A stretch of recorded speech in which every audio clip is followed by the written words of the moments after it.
அதிமுக பாஜக கள்ள கூட்டணி தொடர்வதாக துணை முதலமைச்சர் உதயநிதி ஸ்டாலின் விமர்சித்துள்ளார்.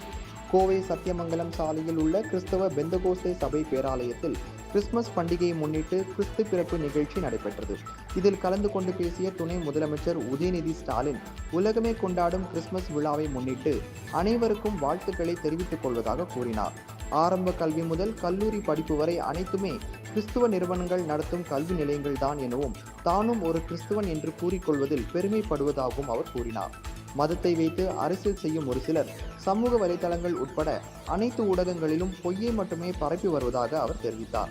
அதிமுக பாஜக கள்ள கூட்டணி தொடர்கிறது எனவும், அண்மையில் நடைபெற்ற அதிமுக பொதுக்குழுவில் ஒரு தீர்மானம் கூட மத்திய பாஜக அரசை கண்டித்து நிறைவேற்றப்படவில்லை என்பதே அதற்கு சாட்சி என்று துணை முதலமைச்சர் உதயநிதி ஸ்டாலின் தெரிவித்தார்.